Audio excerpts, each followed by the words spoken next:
नमस्कार मित्रांनो. आज 22 सप्टेंबर 2025च्या चालू घडामोडीवरती आपल्याला 15 MCQs बघायचे आहेत. आता हे जे MCQs जे असणार आहेत, हे UPSC, त्याचबरोबर MPSC, गट ब, क आणि MPSC राज्य सेवा या सगळ्या परीक्षांच्या दृष्टिकोनातून इम्पॉर्टंट काय करत आहे तर या ठिकाणी हे MCQs घेत आहे.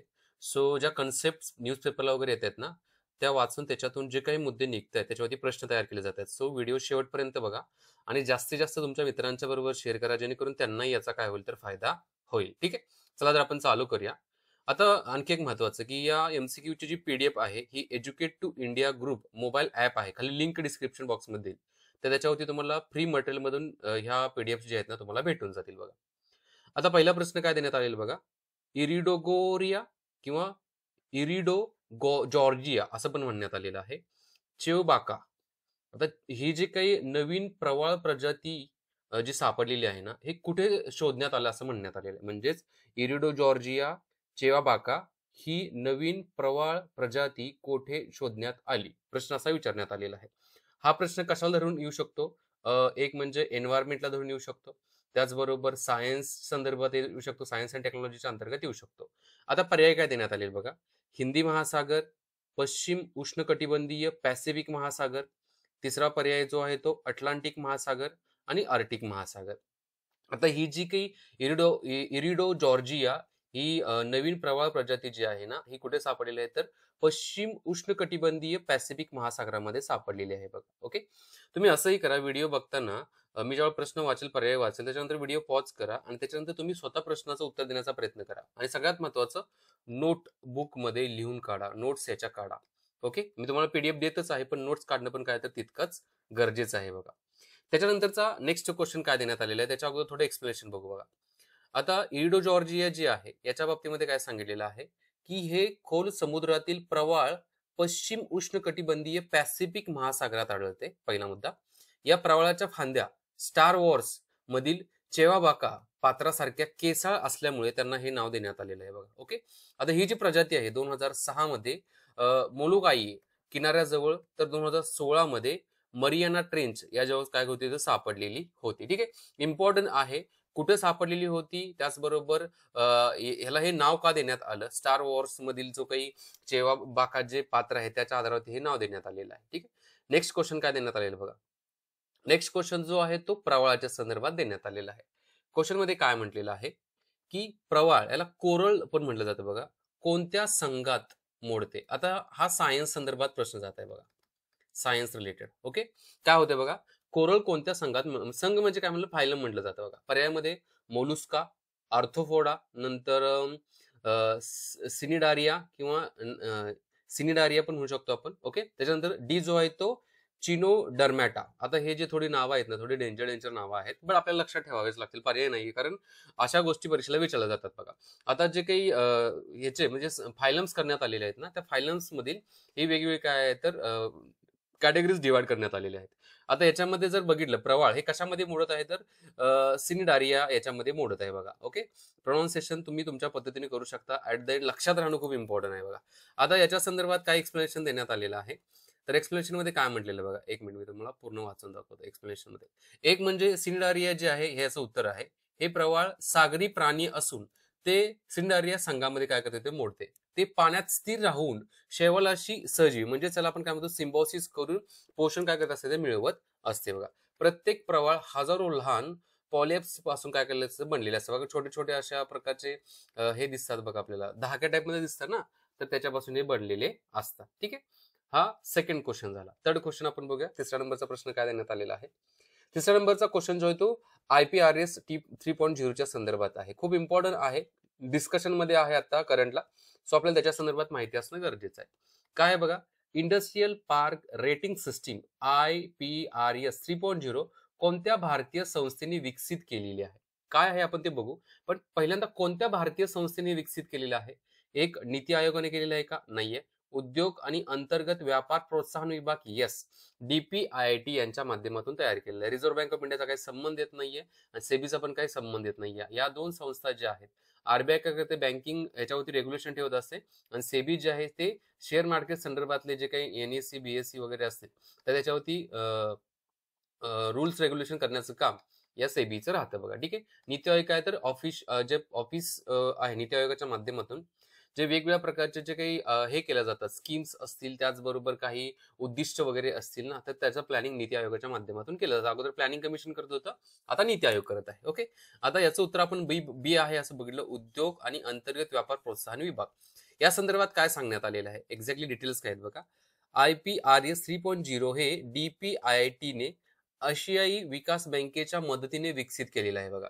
आशियाई विकास बँक, एशियन डेव्हलपमेंट बँक म्हणलं तर यांचा जो उद्देश आहे औद्योगिक उद्यानांची पारदर्शक माहिती गुंतवणूकदारांना त्या करायचं उपलब्ध करून देणे आणि त्यामुळे स्पर्धा असतील, गुंतवणूक असेल, रोजगार निर्मिती जी आहे ना त्याच्यामध्ये वाढ होईल, ह्याच्यासाठीच DPIITच्या माध्यमातून हे करण्यात आलेलं आहे. नेक्स्ट याच्या संदर्भातच एक क्वेश्चन आणखी एक तयार होतोय, तो मी घेतलेला आहे, जेणेकरून याच्या संदर्भात भविष्यात प्रश्न विचारला तर तुम्हाला त्याचं उत्तर देता आलं पाहिजे बघा. आता IPRS जे आहे 3.0 याच्या बाबतीमध्ये काय म्हटलेलं आहे, प्रश्न बघा काय म्हणतोय. IPRS 3.0 अंतर्गत औद्योगिक उद्यानांना कोणत्या 3 श्रेणीमध्ये विभाजित करण्यात आलेले आहे. 3 श्रेणी करण्यात आलेल्या आहे. तर त्या 3 श्रेणी कुठल्या कुठल्या आहेत. एक गोल्ड, सिल्वर, ब्रॉन्झ. दुसरा पर्याय जो आहे तो मेगा, मिनी, मायक्रो. तिसरा लीडर्स, चॅलेंजर्स, ऍस्पायरर्स आणि चौथा अल्फा, बीटा, गॅमा. आता याला जर ही खूप फॅक्च्युअल प्रश्न आहे बरं का. याच्यामध्ये तुम्ही तुमचा तर्क लावू शकत नाहीये. तुम्हाला काय करावं लागेल तर ह्या गोष्टीला लक्षात ठेवावंच लागेल. पर्याय जो आहे त्याच्यामध्ये लीडर्स, चॅलेंजर्स आणि ऍस्पायरर हे त्याचं काय तर उत्तर आहे बघा. ठीक आहे. कशा संदर्भात आहे मी म्हणलो की उद्योगांच्या मध्ये एक पारदर्शकता म्हणजे औद्योगिक उद्योगांना एक पारदर्शक माहिती गुंतवणूकदारांना उपलब्ध करून द्यायचं म्हणजे इन्व्हेस्टरला उपलब्ध करून द्यायचं ना, त्याच्या दृष्टिकोनातून हे आहे. ओके. आणि त्यामुळे त्याला काय करण्यात आले तर लीडर्स, चॅलेंजर्स आणि ऍस्पायरर्स असं म्हणण्यात आलेलं आहे. माहिती काय सांगते, माहिती काय सांगते बघा.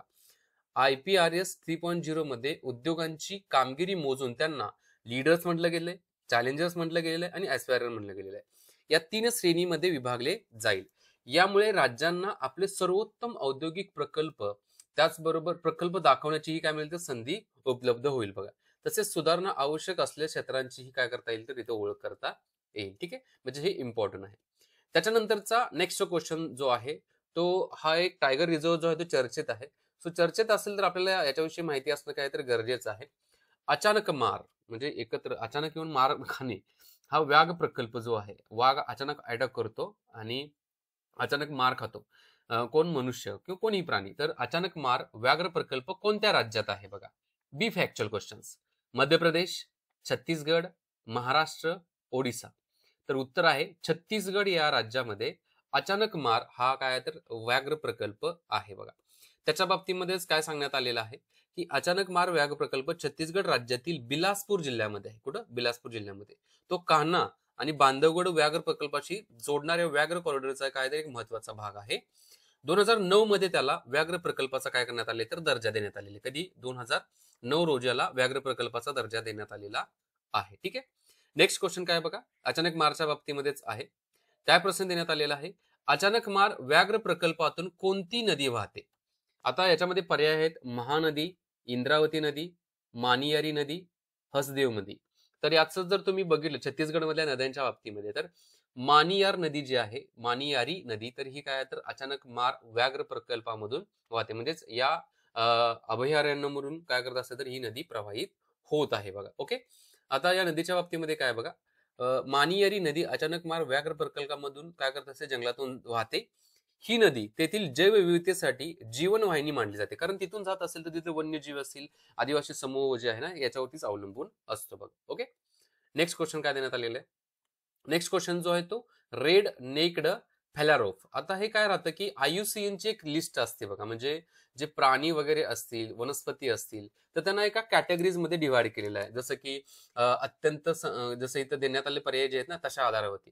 तसंच आता रेड नेक्ड फॅलारोप जो आहे या दुर्मिळ पक्षाचा IUCN ला काय दर्जा कोणता देण्यात आलेला आहे. म्हणजेच IUCN च्या कोणत्या कॅटेगरीमध्ये लिस्टमध्ये टाकण्यात आलेला आहे. पर्याय कुठले आहेत. क्रिटिकली एंडेंजर्ड, व्हर्नरेबल आणि लिस्ट कन्सर्न. आता पर्याय मराठीमध्ये कसे आहेत. अत्यंत संकटग्रस्त, असुरक्षित, लिस्ट कन्सर्न असं म्हणण्यात आले. तर याचं योग्य उत्तर आहे तर डीच आहे बघा. लिस्ट कन्सर्न कॅटेगरीमध्ये हा येत आहे. ओके. तर याच्या बाबतीमध्ये काय सांगण्यात आलेलं आहे की रेड नेक्ड फॅलारोप हा लहान जलपक्षी असून त्याला IUCNच्या लिस्ट कन्सर्नच्या लिस्टमध्ये टाकलेला आहे. कुठे सापडतो? आर्टिक व सब आर्टिक प्रदेशामध्ये हा आढळतो. पाण्यावर वेगाने फिरून लहान कीटके पकडणे हे त्याचं काहीतरी एक विशेष कौशल्य आहे आणि अशा पद्धतीची शिकार पद्धती आहे बघा. ओके. त्याच्यानंतरचा नेक्स्ट प्रश्न त्याच्या संदर्भातच आहे. काय देण्यात आलेला आहे की रेड नेक्ड फॅलारोपच्या प्रजनन काळात त्याच्या मानेभोवती कोणत्या रंगाची पिसे दिसतात? बघा, प्रश्न काही विचारले जाऊ शकतात, त्यामुळे हा प्रश्न पण तेवढाच इम्पॉर्टंट दिसतोय बघा. ओके. तर पांढऱ्या रंगाचे असतात का, हिरवे, तिसरा पर्याय तांबूस लाल, चौथा पर्याय निळसर. तर याचं जर योग्य उत्तर तुम्ही बघितलं तर योग्य उत्तर कुठलं तर तांबूस लाल प्रकार असतो बघा. आता या पक्ष्याच्या प्रजनन काळात मानेभोवती व शरीराच्या बाजूला तांबूस लाल रंगाची पिसे दिसतात बघा. हा त्याचा लक्षणीय प्रजनन वैशिष्ट्य आहे बघा. म्हणजे त्याचे लक्षणीय प्रजनन वैशिष्ट्य आहे. विशेष म्हणजे या प्रजननामध्ये मादी पक्षी बहुपुरुष संबंध म्हणजे पॉलिएंड्री दाखवतात बघा, असं इथं म्हणण्यात आलेलं आहे. ओके. रेड नेक्ड फॅलारोप लक्षात ठेवून नाव आहे. त्याच्यानंतरचा नेक्स्ट क्वेश्चन जो की कॅज्युअली बऱ्यापैकी राहतोच, परीक्षांच्या मध्ये विचारलं पण जातात बघा. 2023चा दादासाहेब फाळके पुरस्कार कोणाला जाहीर करण्यात आला? अमिताभ बच्चन, कमल हसन, मोहनलाल, रजनीकांत. पर्याय आहे मोहनलाल. तर हे साऊथचे कलाकार आहेत मोहनलाल. तर यांना 2023चा काय करण्यात दादासाहेब फाळके पुरस्कार जाहीर करण्यात आलेला आहे. आता थोडं दादासाहेब फाळके पुरस्कार यांच्या बाबतीमध्ये थोडं बघितलं तर भारत सरकारने प्रख्यात अभिनेते मोहनलाल यांना 2023चा दादासाहेब फाळके पुरस्कार जाहीर केलेला आहे. भारतीय चित्रसृष्टीत आजीवन योगदान दिल्याबद्दल काय केलं जातं, हा पुरस्कार दिला जातो आणि हा राष्ट्रपतींच्या माध्यमातून प्रदान केला जातो. आता मग याच्यावरतीच एक बेसिक क्वेश्चन जो आहे, जो विचारला जाऊ शकतो बघा, जो इथे देण्यात आलेला आहे. काय देण्यात आलेला आहे की दादासाहेब फाळके पुरस्कार प्रथम कोणाला देण्यात आला? दादासाहेब फाळके पुरस्कार प्रथम कोणाला देण्यात आला? पर्याय पृथ्वीराज कपूर नाहीये, देवकी राणी, यस देवकी राणी यांना पहिल्यांदा देण्यात आलेला होता. राज कपूर नाहीये, नर्गिस दत्त यांना पण नाहीये. आता याच्या बाबतीमध्ये काय सांगण्यात आलेलं आहे बघा. देविका राणी 1969 मध्ये हा पुरस्कार प्रथम अभिनेत्री देविका राणी यांना देण्यात आला. त्यांना first lady of Indian cinema असंही म्हटलं जातं. हा पण ऑप्शन जो तुम्हाला प्रश्नाच्या स्वरूपात येऊ शकतो. या पुरस्काराची स्थापना दादासाहेब फाळके यांच्या जन्मशताब्दी वर्षी काय करण्यात आली तर करण्यात आलेली होती बघा. ठीक आहे. त्याच्यानंतरचा नेक्स्ट क्वेश्चन जो आहे भारतीय सैन्यांच्या बाबतीमध्ये काय देण्यात आलेलं आहे बघा. भारतीय सैन्याची अमोघ फरी सराव कोठे पार पडला? आता भारतीय सैनिकांचा एक सराव झाला अमोघ फरी, हे कोठे पार पडला? Leh Ladakh, Pokhran, Maharaj field firing range Rajasthan का सिक्कीम? तर याचं उत्तर आहे Maharaj field firing range Rajasthan या ठिकाणी काय झालेला आहे तर हा सराव झालेला आहे. ओके. आता याच्या बाबतीमध्ये थोडक्यात माहिती काय देण्यात आलेलं आहे. अमोघ फरी ही समकलित एक अग्निशक्ती सराव राजस्थानातील थार वाळवंटातील महाराज फायरिंग रेंज येथे झाला. यात टँक, तोफा, त्याचबरोबर हेलिकॉप्टर असेल, ड्रोन असेल यांचा वापर करण्यात आला आहे. या सरावाचा उद्देश जो आहे तो बहुआयामी युद्ध तयारी जी आहे ना ही तपासणी करणे याचा काय तर मुख्य उद्देश आहे. ठीक आहे. त्याच्यानंतरचा नेक्स्ट क्वेश्चन त्याच्याशीच धरून कोणी सराव केला, म्हणजे थोडक्यात अमोघ फरी सराव कोणत्या भारतीय सैन्य कमांडने आयोजित केलेला होता? कोणी आयोजित केला होता? Southern command, eastern command, western command, Saptashakti command. तर कोणी केला होता तर सप्तशक्ती कमांड जी आहे ना, पर्याय क्रमांक डी यांच्या माध्यमातून हा आयोजित केलेला होता. आता याच्या बाबतीमध्ये काय सांगण्यात आलेलं आहे अमोघ फरी सराव भारतीय सैन्याच्या सप्तशक्ती कमांडने आयोजित केला. हा सराव नेटवर्क केंद्रित संवाद आहे आणि रिअल टाइम लक्ष्य प्रणालीच्या वापरावर आधारित आहे बघा. ओके. त्याच्यानंतरचा नेक्स्ट क्वेश्चन नंबर 13 कशा संदर्भात आहे बघा. पापीकोंडा हा पण प्रश्न चर्चेत आहे. हे राष्ट्रीय उद्यान तर माहिती असणं गरजेचं आहे. पापीकोंडा राष्ट्रीय उद्यान कोणत्या राज्यात आहे? महाराष्ट्र, आंध्र प्रदेश, छत्तीसगड, ओडिसा. व्हिडिओ पॉज करून उत्तर देण्याचा प्रयत्न करा. तर याचं योग्य उत्तर जे आहे ना आंध्र प्रदेश या राज्यामध्ये काय करण्यात आलंय तर पापीकोंडा हे राष्ट्रीय उद्यान आहे. ठीक आहे. त्याच्यानंतरचा नेक्स्ट क्वेश्चन तत्पूर्वी याच्या संदर्भात थोडी माहिती. पापीकोंडा राष्ट्रीय उद्यान आंध्र प्रदेशमधील पूर्व व पश्चिम गोदावरी जिल्ह्यामध्ये आहे. हे उद्यान 2008 मध्ये स्थापन झाले.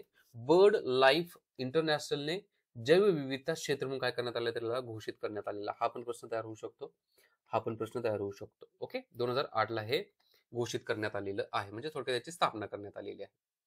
नेक्स्ट क्वेश्चन नंबर 14 कशा संदर्भात? पापीकोंडा राष्ट्रीय उद्यानातून कोणती नदी वाहते? आता तुम्ही जर नद्यांचा एक रेफरन्स तुमच्यापर्यंत असेल तर एक कृष्णा नदी, दुसरा गोदावरी नदी, तिसरा पेन्नर नदी, चौथा साबरमती नदी. व्हिडिओ पॉज करून उत्तर लिहा. तर याचं योग्य उत्तर जे आहे ते गोदावरी नदी. पापीकोंडा या राष्ट्रीय उद्यानातून कुठली नदी जाते तर गोदावरी नदी वाहते बघा. आता गोदावरी नदी या राष्ट्रीय उद्यानातून वाहते. या प्रदेशातील पर्जन्य आणि डोंगराळ भूप्रदेशामुळे अनेक लहान काय झालेले आहेत तर प्रवाह असेल त्याचबरोबर ओढे असतील हे निर्माण झालेले आहेत. ही नदी स्थानिक परिसंस्थेचा काय तर एक पोषण भाग आहे बघा. आणि जिथं पाणी असतं त्या ठिकाणी काय राहतं तर तशा प्रकारची एक जैवविविधता पण तयार झालेली असते बघा. शेवटचा प्रश्न या ठिकाणी देण्यात आलेला आहे. एनएटीएम पद्धत कोणत्या देशात विकसित झालेली आहे? आता एनएटीएम आपण बघू काय आहे तर एनएटीएम जी पद्धत आहे ही कोणत्या देशात विकसित झालेली आहे तर स्वित्झर्लंड, ऑस्ट्रिया, जर्मनी, फ्रान्स. तर याचं जे योग्य उत्तर जे आहे ते उत्तर कुठलं आहे तर ऑस्ट्रियामध्ये. एनएटीएम कशाला म्हणलेलं आहे की न्यू ऑस्ट्रियन टनलिंग मेथड. आता ही 1957 ते 1965 दरम्यान ऑस्ट्रियात विकसित झाली होती. या पद्धतीचा मुख्य तत्व जे होते जमिनीच्या नैसर्गिक दाबाचा उपयोग करून भुयारे स्थिर करणे. ओके, म्हणजे भुयारी काय करायचे स्थिर करायचे आहेत. भारतामध्ये या नेव ऑस्ट्रियन टनल मेथडचा वापर जो आहे तो पीर पंजाल रेल्वे बोगदा जो आहे ना या ठिकाणी फर्स्ट टाइम करण्यात आलेला होता बघा. ठीक आहे, तर अशा प्रकारच्या काय आहे तर या महत्वाच्या तुम्हाला दिलेले एमसीक्यूज आहेत. व्यवस्थित सोडवा, याच्या नोट्स क्रिएट करा. तुम्हाला नोट्स पाहिजे असतील तर एज्युकेट टू इंडिया ग्रुपचं मोबाईल ऍप्लिकेशन आहे, लिंक खाली डिस्क्रिप्शन बॉक्समध्ये दिलेली आहे. ऍपमध्ये जाऊन तुम्ही काय करू शकता तर फ्री स्टडी मटेरियल आहे त्याच्यामध्ये गेला की तुम्हाला ज्या नोट्स आहेत त्या भेटून जातील बघा. ठीक आहे, मी या ठिकाणी थांबतो. जय हिंद मित्रांनो.